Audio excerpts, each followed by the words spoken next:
This man needs no introduction, Pat Maroon. During the All-Star break, you were able to have the microphone in your hand. What was that experience like for you, and do you see a future on this side of the seat? Yeah, it was great. Great exposure for myself when ESPN reached out for my debut. I put a lot of thought into it. It was over All-Star break, but my son was actually in a hockey tournament out in West Palm there, so it was that night. So it was an opportunity for me to, just go out there, get experienced. It was harder than I thought, to be honest with you. I think the really cool part was, though, just being around the guys, seeing how, the operation works, the earpieces, people talking in your ear, a lot of buzzing going around. But I think the hardest part was the question part, you just don't want to have a bad question, right? So, but I loved it. I think I see a future in it for sure.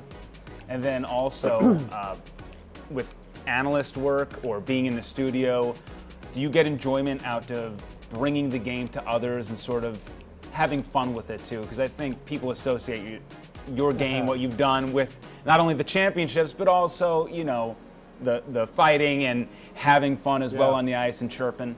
For sure. I think NHL players are more like robots. We just say the right things. We do the right things. I think we need to have more personality in the NHL. We need to bring more personalities out. There's more of like the top guys in the league. We're just going to show their face instead of, the guys that are the glue guys that bring the life, that bring the energy into the room. I think we need more face on them because those are the guys that kind of, help those guys. So we need some more fun in our job. I feel like there's some too much stiffness a little bit sometimes, and that's what's good about the NHL though too. Also, that's why it's been successful. But yeah, I think the panel has done a good job. TNT is a prime example of that right now, of making things lighter, making things loose, and you need that. I think you need that for ratings. You need that for our league itself, and I think. Maybe one day I can help that. Yeah, you and Biz on the set might be a little much. Yeah, that might be a little too much, but good laugh though.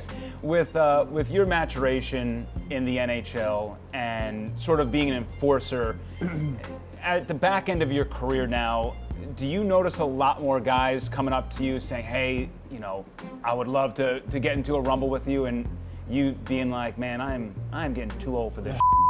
For sure, for sure. I mean, there's young guys that come in the league, and they ask me right away, and I agree. I am getting too old for this.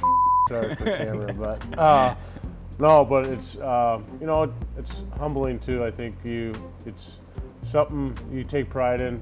Whatever you can that get the guys going and get them upbeat. If I can jumpstart our team or whatever and amp the boys up, it's willing to, and I think fighting is the hardest part in the NHL. I think it takes a lot of courage to fight, and I don't wish that upon anyone when you're a young kid coming in and starting to fight, because it's hard. It's you think about it for sure, but keeps you in the league also too. So, but yeah, it's one of those things where if someone asks, you kind of depends on the situation though. If we're up a goal, down a goal, or if we need it or whatever, but. It all depends. Yeah, I feel like it's like the jersey swap thing. Only with you, it's a fight. What have you seen from Tanner Jeannot? Because it seems like he might be the heir apparent to kind of take that role from you, give you a little ice, and hey, young sport, you got this. Yeah, he's been great. I think Tanner's been a great addition for us. I think he's a good player. He's not just a fighter. He can score some goals. He can make some plays. Obviously, he's a very tough customer.